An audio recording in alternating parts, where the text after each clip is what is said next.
Here are 5 stories from the My Master series. Each one is fascinating in its own way. Since there are many stories in the Master series, I plan to compile them into a playlist. I will update it irregularly, so please subscribe to the channel and stay tuned. Now, without further ado, enjoy. The Key. My occult mentor lived in a terrible apartment back then, which only cost 9,000 yen in rent. The lock was a drum type, and he would sometimes lock it and sometimes not. One morning, he woke up to find a strange man sitting by his pillow who greeted him with, "Good morning." My mentor responded, "Good morning," and then the man started what seemed like a religious pitch. My mentor simply said, "Goodbye," left the man there, and went out for the day. He had no sense of security. When he invited me to his place for the first time, the door was, of course, unlocked. We both got drunk and passed out without realizing it. In the middle of the night, I woke up to a ringing in my ears and saw a shadow of a man leaning over my mentor, who was asleep next to me. I thought it was a burglar and panicked, but I was so scared that I couldn't move or make a sound. Pretending to be asleep, I peeked through half-closed eyes as the man got up and started walking toward the front door. Desperately hoping he would leave and thinking there was nothing worth stealing in that apartment, I watched as he opened the door. In the dim light, he briefly turned back, and I saw a scar or some sort of mark on his right cheek. Once the man left, I shook my mentor awake, almost crying. "Please, let's lock the door," I begged. My mentor, half asleep, mumbled that was scary, but locking the door wouldn't help with him. "What are you talking about? Are you an idiot? Were you awake?" I demanded. My mentor just grinned and said, "You saw his face at the end, right?"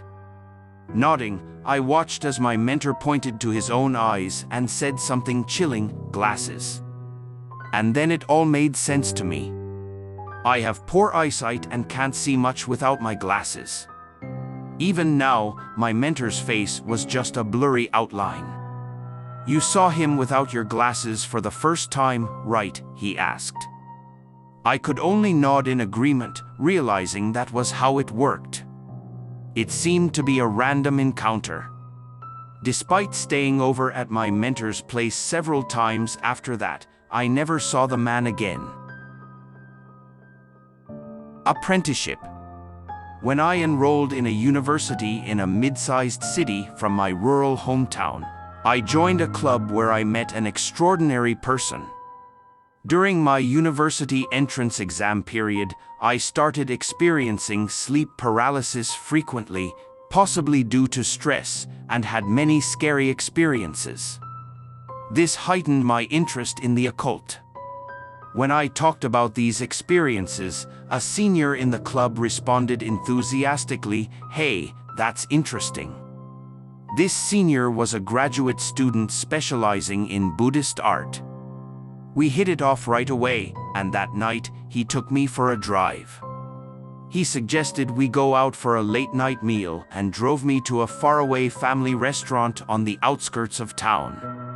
It was a Gusto restaurant, and I wondered why he chose that place. The senior said, "This place is haunted. It's my favorite." I was already nervous because it was my first time in a family restaurant, and now he was telling me it was haunted. He said, "When I give you the signal, look down. You might see just the legs." There was no way I could enjoy my meal after that. As I was eating nervously, I suddenly heard a ringing in my ears. Cold sweat started to break out, and I stopped eating. The senior then said, "Hey, look down." I hurriedly lowered my gaze to the table. As I stayed still, unable to move, I saw a pair of white legs pass by the right side of my vision, right next to the table. The senior suddenly tapped my shoulder, bringing me back to reality. "Did you see it?" This was before the release of The Ring, but later, I saw a scene in the movie where Takayama sees a woman's legs in the city, which was exactly like this. When I nodded, the senior said, "That's the origin of the story about this Gusto restaurant having an extra set of legs among the staff. I can see the whole thing, but trust me, you're better off not seeing the face." "Who is this person?" "Hurry up and eat. The spirits don't like me," he said. Although I had seen ghosts myself, I realized that this guy was on another level. Afterward, he took me through a mysterious fog on a mountain road to the airport and on a tour of his favorite mountain temples. Finally, in the early morning, I was released. Since then, I have revered that senior as my master. This continued until his mysterious disappearance. Somen noodles. This isn't a ghost story, but it needs to be told. My mentor in the occult suddenly stopped showing up to our club. A senior who was his classmate mentioned that he hadn't been attending university either. Worried, I decided to visit my mentor's house directly. As expected, the door was unlocked.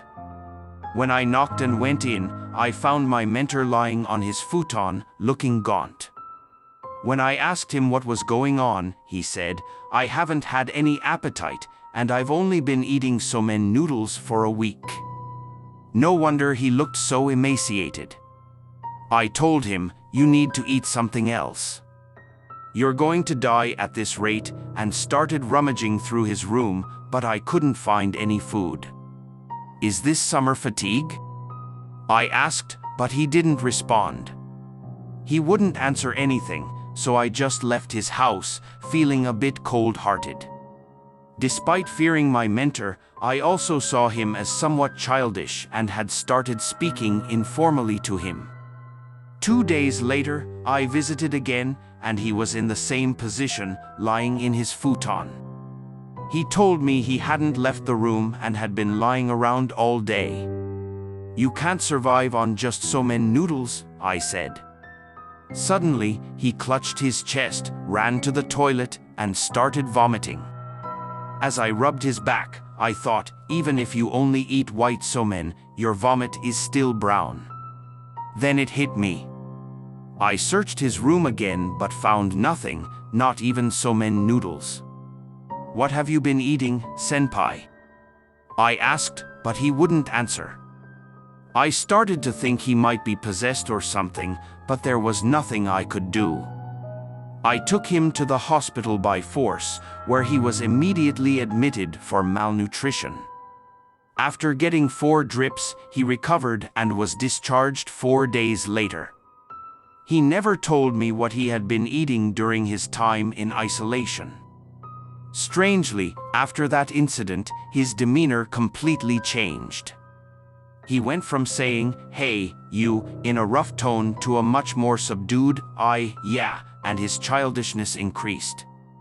During that summer of my first year, we visited many occult spots together, but his newfound lack of reliability led us into some dangerous situations. Disappearance. When I was in my 3rd year with only 27 credits, my mentor had taken a job as a librarian at our university. At that time, he was mentally struggling quite a bit. He would often say things like, "There's a woman over there," and get all jittery at seemingly empty spaces. While I couldn't see anything, I figured he had a stronger 6th sense than me, so I got scared along with him. I started noticing something was off around the autumn of my 3rd year. I rarely saw my mentor, but one evening we ended up sitting together at the same table in the dining hall. Suddenly, he asked, "How many people do you see at the table behind us?" It was nearly 9 p.m. and the dining hall was almost empty. No one was sitting at the table behind us. When I asked if he saw something, he started trembling and said, "There are people there, right?" "How many?" There were no ringing ears or chills that typically signal a presence. That's when I thought, maybe he just believes he's haunted. I decided to say, it's okay. There's nothing there. He looked relieved and said, you're right. There's nothing. That's when I was sure there were no ghosts. The spirits were in his mind. The word insanity came to mind, and I felt a deep sadness, like I wanted to cry. We'd done 100 ghost stories, countless courage tests, and even tried summoning rituals. We'd done so many blasphemous things that it wouldn't have been surprising if something had attached itself to us. But I suspected my mentor's breakdown was for a different reason. 3 days after that meal, my mentor disappeared. He left a note saying, "Don't look for me," so I didn't. His family situation was complicated, and when the university contacted his relatives, an aunt came to clean out his apartment. She was incredibly unpleasant and kicked me out immediately, even though I claimed to be his friend. I never heard from her again. But I have my own theories. When I started university, there were rumors floating around that guy's a murderer. Seniors would say it as a joke, but I think it might have been true. My mentor often said something when he was drunk, where to bury the body. That's all that matters. It was an unspoken rule not to question this kind of joke, but the look in his eyes was always terrifying when he talked about it. Now, looking back, I get chills thinking about the numerous haunted spots we visited in his car. Once, at a place known as the House of Massacre, he said. Many people move around quietly at night, and strange rumors start. Without a grudge, you can't identify the person. At the time, I didn't understand what he meant, but now I think he was scouting for burial sites while visiting haunted spots. What scares me most is the thought that while I was in the passenger seat, there might have been something in the trunk of his car. Reflecting now, there are countless things I don't understand about him. Even people who can see can't overcome the darkness in their hearts. His descent into madness probably started around the time of the Somen incident. One of his unforgettable quotes is from when he first took me to a serious haunted spot. While I was scared out of my wits, he said, "What's so scary about this darkness? Close your eyes. That is the deepest darkness in this world."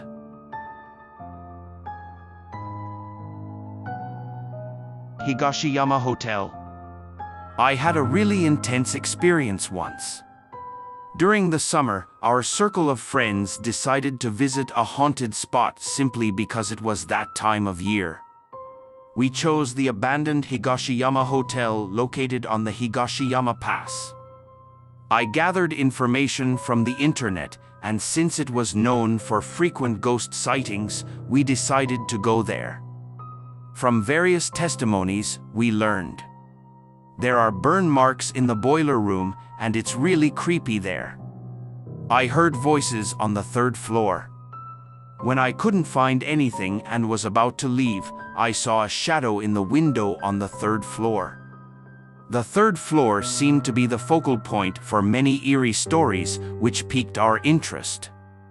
To set the mood, we played Kakuri-san at my house before heading to the location around midnight. With 4 guys and 4 girls, we had a pretty large group, and everyone was feeling quite confident. However, as the eerie silhouette of Higashiyama Hotel came into view, the atmosphere shifted. We had heard that we could enter through the back entrance adjacent to a cemetery. I had instructed everyone to wear clothes that were easy to move in, but we couldn't find the cemetery. There was a large empty space on the right, which seemed like it might have been a cemetery. "There's no cemetery here," someone said. But when we shone our flashlights into the empty space, we found a tiered structure with a strange-shaped tower. "Hey, there's something written here," someone called out. We illuminated what looked like a monument and saw Memorial Tower for Fallen Officers. Yikes! Names of several officers were listed with titles such as Chief Inspector from Showa 3X year. The sight of the monument and the adjacent abandoned building was enough to make half the girls cry. Even the guys started saying, "This place is seriously creepy," with genuine concern. Despite being scared, I didn't want to chicken out, so I managed to calm everyone down. We crossed a stream and entered the hotel through the back. Inside, the place was a mess with scattered phones, cans, and various debris. The bathrooms and toilets, although dirty, looked as though they had been left just as they were. As we ventured from room to room, we encountered peeling walls and upturned carpets, adding to the abandoned atmosphere. Since we only had 2 flashlights, we stayed close together while taking photos of the rooms and toilets. The kitchen was particularly interesting, with utensils left behind and even ledgers still there. According to rumors, the owner had gone mad and the place had shut down. After exploring the first floor and feeling a bit more confident, we found stairs leading to the second floor and started to climb. Just as we were discussing heading to the infamous third floor, a sudden silence was broken by the shrill ring of a telephone coming from the third floor. A girl screamed, and the panic spread, causing several people to rush downstairs.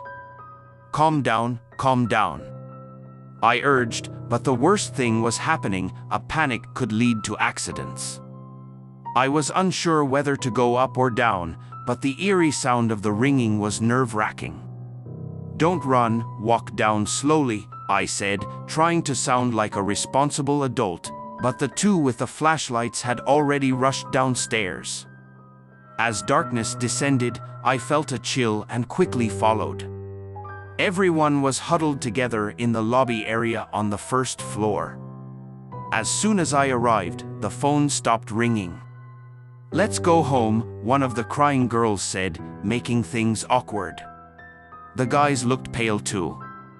The oldest senior, who happened to be my mentor in occult matters, then spoke up. Sorry. "Really, I'm sorry," he said, taking out a cell phone from his pocket. "I didn't expect everyone to get this scared. I'm really sorry." He explained that he had planted a cell phone on the third floor during the day to scare us and called it when he thought the time was right. What an idiot. That was too much. Feeling deflated, we decided to call it a night and left. On the way back, my mentor said, "That place is no joke." "You're the one who's no joke," I almost said, but he continued. "Remember when we were looking at the Memorial Tower? There were people in the hotel windows. I hadn't seen anything. At the time, I hadn't even thought to look at the hotel. I thought it was some delinquents because it's summer, but once inside, it was clear it wasn't. There were more than 10 people on the upper floors." "What do you mean? Do you think I have enough money to buy another phone just for a prank?" That was when I started to panic. That was the hotel's phone. You heard it, right? The ringing sound? Indeed. After dropping everyone off, my mentor said something shocking. "Shall we go back to the hotel?" I begged him to let me off, and he did. But apparently, he went back alone later. When I asked him what happened later, he had a strange look on his face and said, The phone rang again. When I picked it up, I just heard the same ringing from the receiver. When I shouted, "Coward!" all the phones in the hotel started ringing. I ran away because it was too scary.